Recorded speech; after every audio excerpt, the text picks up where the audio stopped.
Here's the microphone.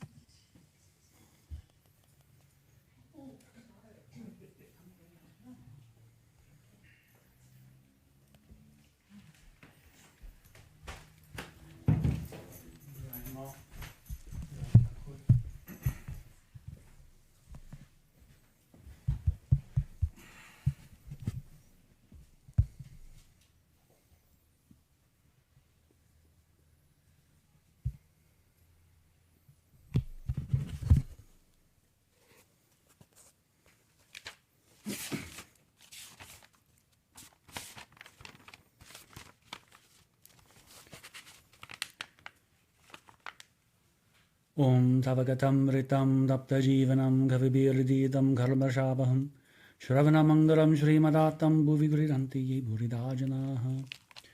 O Lord, your nectar-like words stop the burning misery of afflicted souls.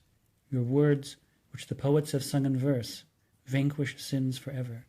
Blessed are they who hear of your vast glory. Blessed indeed are those who speak of you, and how unparalleled is their bounty.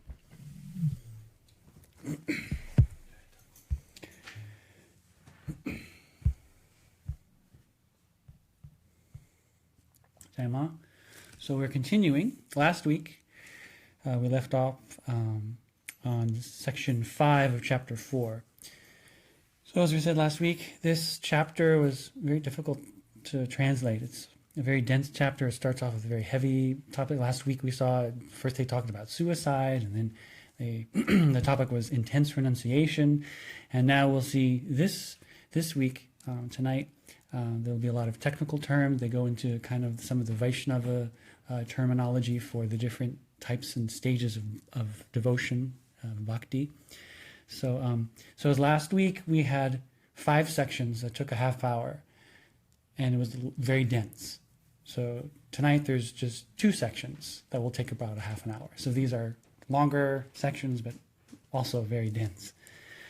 So, and once again, we're in Ramakrishna's room in Dakshineshwar. A little different. The last chapter 2 and chapter 3 were big groups. In chapter 2, we had also Vijay Goswami was there, and Keshav Sen on the steamship. Then in chapter 3, we had Benny Madhav's garden house with the semi-annual meeting for the Brahmo Samaj. These were huge crowds, and Thakur was in a very public mood, and kind of his...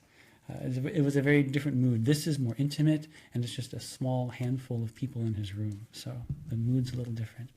So we'll just continue. So this is now chapter 4 in section 6. And as usual, it starts off with a Gita verse.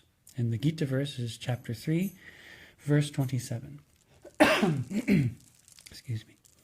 So the one whose mind is deluded by egotism thinks, I am the doer. As soon as Maya, or the veil of I, is gone, there is liberation or attainment of God. Vijay Krishna asks, Revered Sir, why are we bound in this way? Why are we unable to see God? Sri Ramakrishna, Maya, illusion, is only an individual's ego. This ego has kept everything veiled. Once the I dies, the garbage is removed. And there's a play on the word in Bengali, the word jonjal can mean both garbage and trouble. So troubles and garbage are taken away once the I is removed. So if, by God's grace, someone has realized that I'm not the doer, then that person has become liberated while living, a jiva mukta. They have no more fear.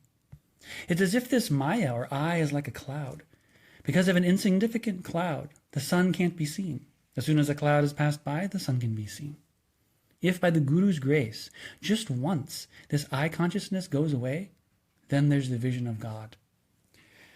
Sri Ramachandra, who's God incarnate, is only 2.5 cubits away, since Sita, who's like Maya's veil, is in between. Lakshman, who's like the soul, can't see God.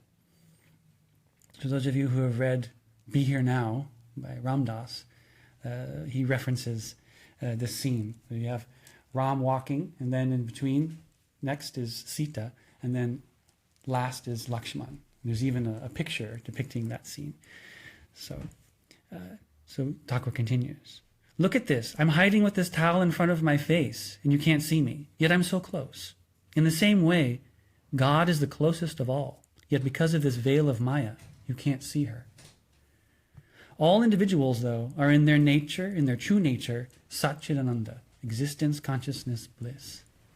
But through this Maya, or ego, they've acquired all sorts of limiting attributes, upadhis, and have forgotten their own true nature. One by one, upadhis accumulate, and an individual's nature changes. Someone wearing black bordered cloth, immediately along with that you'll see, he's humming Nidhu's ballads. These are like the pop love songs of the day. So immediately along with that you'll see he's humming Nidhu's ballads. And then it's card playing and holding a walking stick while going out for a stroll. Even a frail man, if he puts on boots, then immediately he starts whistling, and when he's climbing steps, he's always skipping up them like the English do. If there's a pen in a person's hand, such is the influence of the pen, that immediately, as soon as they get a scrap of paper, they'll start scribbling and doodling on it. Money, too, is a huge upadhi. As soon as there's money, one becomes another person. They don't stay the same person.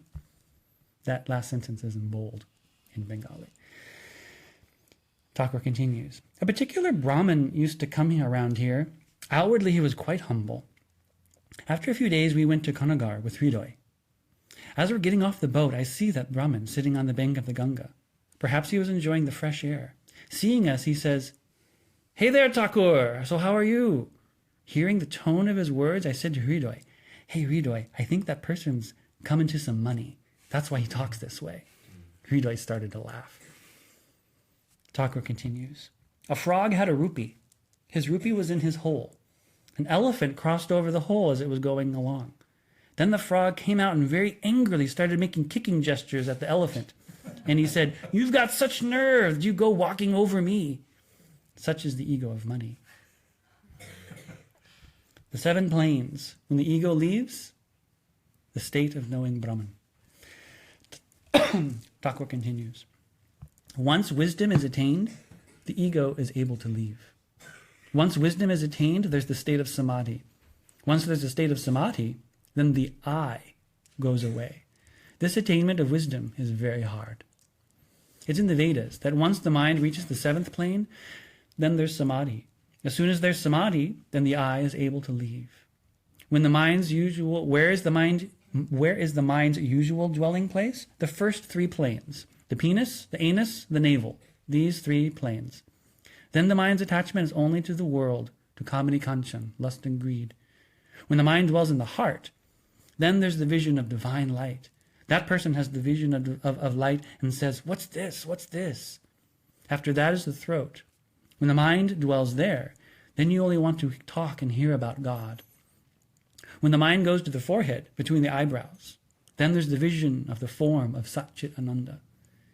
And then there's the desire to hug that form, to touch it, but one can't. The light inside a lantern can be seen, but can't be touched.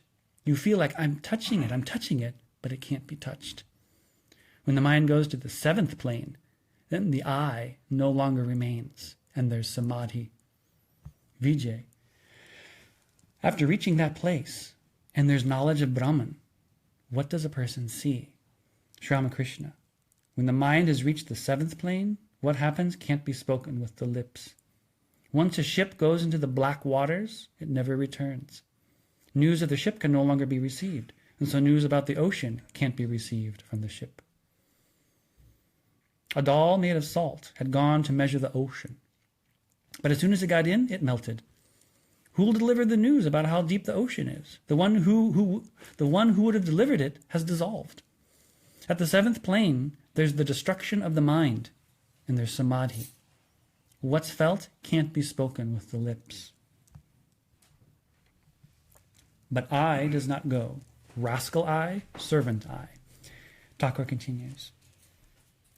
The I that makes you worldly, that makes you attached to kamini kanchan, that I is bad. The individual and the self have gotten separated because of this I, because this I is in between. If a stick is thrown onto the surface of the water, then the one appears as 2 parts. Really, the water is 1. Because of the stick, it appears as 2. The I is only this stick. Pick up the stick, and only that same one water will remain. Which is the rascal eye? The eye that says, don't they know who I am? I have so much money. Who's a richer person than me? If a thief steals 10 rupees from him, first he snatches back the rupees. After that, he really beats up the thief. He doesn't even leave it at that. He calls the watchman, hands him over to the police, and makes him do time in jail. The vile eye says, doesn't he know he took my 10 rupees? Such audacity. Vijay. If attachment to the world won't go away unless the I goes away, and so then there won't be samadhi, then adopting the path of knowledge of Brahman is better in order to experience samadhi. And if in bhakti yoga the I remains, then jnana yoga is better. Sri Ramakrishna. 1 or 2 people have samadhi and the I goes away, no doubt. But usually it doesn't go away. Reason 1,000 times, the I comes back around. Today you cut down a peepal tree, and then tomorrow morning you notice a sprout has shot up. If the I won't leave completely, let the jackass be a servant I. Oh God, you're the Lord, I'm the servant. Live with this attitude. I'm a servant. I'm a devotee. There's nothing wrong in this form of I. If you eat sweets, you'll have acid, but rock candy isn't considered a sweet. Jnana yoga is very hard. There's no wisdom unless body consciousness goes away. In Kali Yuga, life is dependent on food. Body consciousness and I consciousness don't go away. So bhakti yoga is for Kali Yuga. The path of devotion is an easy path. Chant her names and glories with heartfelt yearning and pray. You'll attain God. There's no doubt whatsoever. It's like you've drawn a line on the water without leaving the bamboo stick on it. It seems like there's 2 parts of water, but the line doesn't last for long. The servant eye, or the devotee's eye, or the child's eye, these eyes are just like those lines.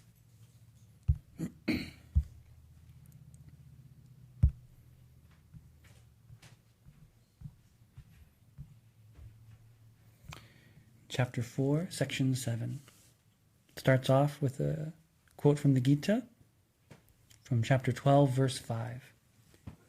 Greater is their trouble whose minds are set on the unmanifested, for the goal, the unmanifested, is hard for the embodied to reach. Bhakti Yoga is the Yuga Dharma, the religion of the age. Jnana Yoga is very difficult. Servant eye, devotee's eye, child's eye. Vijay, to Sri Ramakrishna. Revered Sir, you're talking of renouncing the rascal eye. There's nothing wrong in the servant eye? Sri Ramakrishna. Yes, I'm a servant, meaning I'm God's servant. I'm her devotee, this attitude. There's nothing wrong in this. Instead, God is attained by this. Vijay, someone who has the servant eye, what is the nature of their lust, anger, and so on? So in Bengali, it's kamakrodadi, kamakrodadi. So it's lust, anger, and so on. And so it refers to the Arishad Varga, which literally in Sanskrit means the group of 6 enemies. Lust, anger, greed, attachment, delusion, considered sometimes the moha, attachment or delusion, pride and jealousy. So those are the 6 enemies. Sri Ramakrishna says. So Vijay asks, so someone who has the servant eye, what is the nature of those 6 enemies? What is the nature of their lust, anger, and so on? And Sri Ramakrishna says, if the attitude is genuine, then only the semblance of lust, anger, etc. remain. If after attaining God, the servant eye or the devotee's eye remains, that person can't harm anybody. After touching the philosopher's stone, the sword turns to gold, and the semblance of the sword remains, but it doesn't injure anyone. Thakur continues, when the frond on a coconut tree is dried up and dropped off, just a mark remains. Because of that mark, you can get the sense that at some point a coconut frond was right there. In the same way, for someone who's attained God, just the mark of their ego remains. Just the semblance of lust, anger, and so on remain. They have the state of a child. Just like how a child is not tied to sattva, raja, or tamaguna, A child can just as easily give up something as can be attached to it. You can persuade them to give up a 5-rupee cloth with a doll worth half a paisa, about half a penny. But at first they'll say with determination, "No, I won't give it. My daddy bought it for me." Also, to a child, everyone is equal. They don't discriminate. This one's older, that one's younger. So there's no caste distinction. The mother has said, "He's your elder brother." And so even if he's in the carpenter caste, the child will sit down next to him and eat rice from the same plate. The child has no hatred, has no feeling of pure or impure. They don't clean their hands with mud after going to the bathroom. Thakur continues. After samadhi, some retain the devotee eye, or the servant eye. I'm the servant and you're the master. I'm a devotee and you're the Lord. This attitude of the devotee remains. Even after attaining God, it remains. Not all the I goes away. Also, by practicing this attitude, God is attained. This is called bhakti yoga. If the path of devotion is followed, then there's knowledge of Brahman. God is all-powerful. If she so thinks, she can give even the knowledge of Brahman. Devotees usually don't want the knowledge of Brahman. I'm the servant, you're the Lord. I'm the child, you're the mother. They want to keep this attitude. Vijay. Those who use Vedantic reasoning, do they also find her? Sri Ramakrishna. Yes, she can be found by the path of reasoning too. This itself is what's called jnana yoga. The path of reasoning is very hard. I've talked to you about the seven planes. When the mind has reached the 7th plane, there's samadhi. Brahman is true, the world is false. If this feeling is firm, then the mind dissolves and there's samadhi. But in Kali Yuga, an individual's life depends on food. Brahman is true, the world is false. How would they feel it? That feeling won't be there unless the body consciousness goes away. I am not the body, I am not the mind, I am not the 24 principles, I am beyond pleasure and pain. So then how can I have any disease, sorrow, old age, or death? To have all these feelings in Kali Yuga is hard. However much you reason, body consciousness comes out of nowhere and shows itself. You cut down a peepal tree and you think you've gotten it, roots and all. But look the next morning and you notice that a tree sprout has appeared. Identification with the body doesn't go away. That's why Bhakti Yoga is good for Kali Yuga. Simple. Besides, I don't want to be sugar. I love to eat sugar. I never want to say, I am Brahman. I say, you're the Lord, I'm your servant. It's good to race like a boat back and forth between the 5th plane and the 6th plane. After passing the 6th plane, I don't have a desire to stay a long time in the 7th plane. I'll sing her names and glories. This is my desire. The mood of the server and the served is very good. Besides, look, the waves belong to the Ganga. Nobody says the Ganga belongs to the waves. I am that. This attitude isn't good. It's really harmful if someone has this attitude while identifying themselves with their body. They can't make progress, and slowly they sink. They deceive others and also deceive themselves, and can't assess their own situation. The 2 types of devotion, highest aspirant, means to the vision of God. Thakur continues. But if you only practice devotion like that, God can't be found. Without loving devotion, prema bhakti, God isn't attained. Passionate devotion, raga bhakti, is another name for prema bhakti. Without prem and passion, anurag. Without prem and passion, God isn't attained. Without loving God, she can't be attained. There's another kind of devotion. It's called regulated devotion, vaidhi bhakti. You have to do this much mantra repetition, you have to fast, you have to go on pilgrimage, you have to perform worship with this many items, you have to make this many sacrifices. All this is vaidhi bhakti. By doing this again and again, gradually raga bhakti comes. But as long as there's no raga bhakti, God can't be attained. Loving her is necessary. When worldly consciousness is completely gone, and the mind thinks of her with 16 annas worth, that's like saying 100%. And the mind thinks of her with 16 annas worth, then you will attain her. But for some, Raga bhakti happens on its own. It's innate. It's present even from childhood. Even from childhood, they weep for God, just like Prahlad. Regulated devotion, it's like fanning in order to get a breeze. To get a breeze, the fan is necessary. Love for God will come by mantra repetition, austerity, fasting.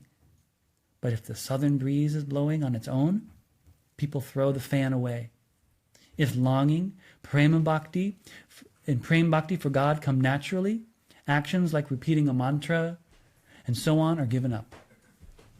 When someone becomes drunk with prema bhakti for Hari, then who will perform the prescribed rituals? As long as love for her hasn't been born, that devotion is unripe devotion. When love for her comes, then that devotion is called ripe devotion. Someone who has unripe devotion is unable to grasp talk about God or spiritual instructions. When ripe devotion develops, then they're able to grasp it. If a photographer's glass is smeared with ink, with silver nitrate, then whatever image falls on it is captured. But 1,000 images may fall on bare glass, and not even one will remain. As soon as an object moves away a little, the glass is the same glass as before. If there's no love for God, spiritual instructions can't be grasped. Vijay. Revered Sir, if one is going to attain God, if one is going to have her vision, is just devotion enough? Sri Ramakrishna. Yes. Through devotion, you have her vision. But you need ripe devotion, prem bhakti, raga bhakti.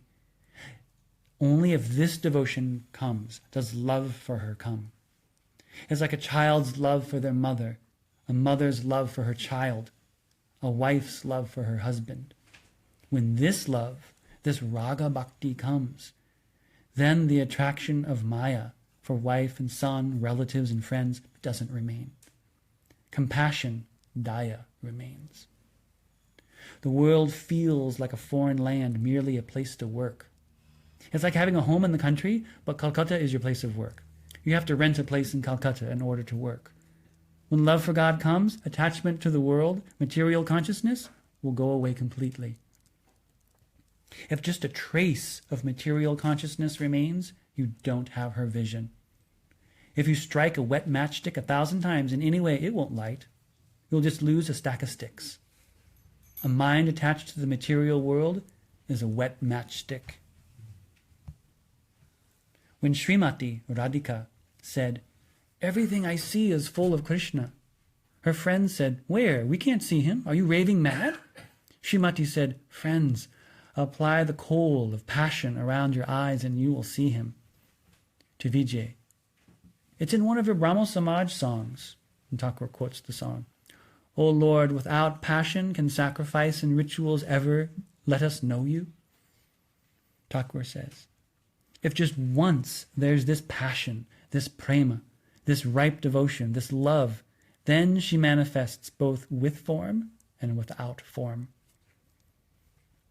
Vision of God, without her grace, it does not happen. Vijay, how does someone have the vision of God? Sri Ramakrishna, without mental purity, it doesn't happen. The mind is contaminated by kamani kanchan. The mind is covered in filth. If a needle is covered with mud, it's no longer attracted to the magnet. Once the dirt and mud are washed off, then it's attracted to the magnet. Likewise, the filth of the mind can be washed away with the water from your eyes. Oh God, I won't do such a thing anymore. If anyone says this and weeps with remorse, then the filth is washed away. Then the magnet, God, attracts the needle, the mind. Then there's samadhi, there's the vision of God. But try 1,000 times. Without her grace, nothing happens. Without her grace, there's no vision of her. Does grace happen easily? The ego has to be renounced once and for all. I am the doer. If this feeling stays, there's no vision of God. So Thakur is going to use a pun. So the word that we just said, I am the doer, the word doer is karta, or in Sanskrit, karta. It means the doer, the agent of an action.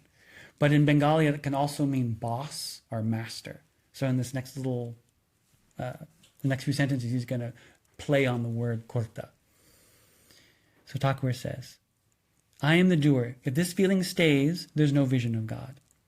So there's someone in the pantry. Then if someone else says to the master of the house, the karta, if someone says to the master of the house, Sir, could you please bring out something from the pantry? Then the master of the house says, somebody's already in the pantry. What'll I do if I go in there too?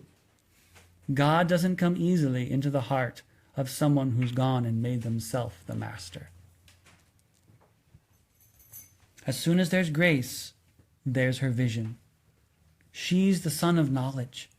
By just a single ray of hers, the light of knowledge has illuminated this universe.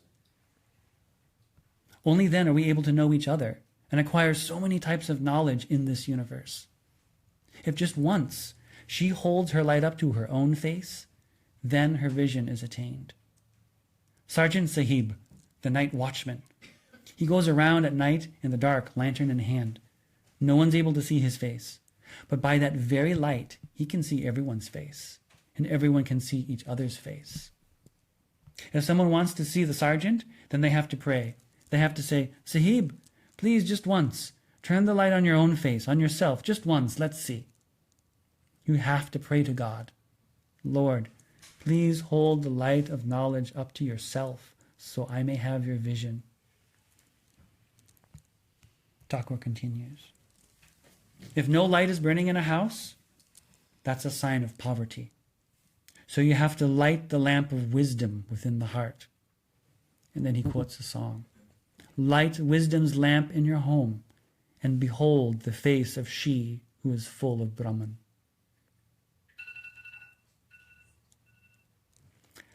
Vijay has brought medicine with him. He will take it in front of Thakur. He must take the medicine with water. Thakur had water brought. Thakur is an ocean of unconditional mercy. Vijay cannot come up with the carriage fare or the boat fare. From time to time, Thakur sends for people and tells them to come. This time he had sent for Balaram. Balaram will give the fare. Vijay is leaving with Balaram. At evening time, Vijay, Navkumar, and others in Vijay's group again boarded the boat. Balaram will be taking them to the ghat at Bagh Bazar. Master M. also boarded the boat. The boat arrived at Bagh Bazar's Annapurna Ghat. When they had arrived at Balaram's home in Bagh Bazar, the moon was just then rising. Today is the 4th day of the waxing moon in the winter season, so it is feeling somewhat chilly. Remembering Thakur Sri Ramakrishna's nectar-like teachings and holding his blissful form in their hearts, Vijay, Balaram, Master, and the others returned to their homes. Yeah.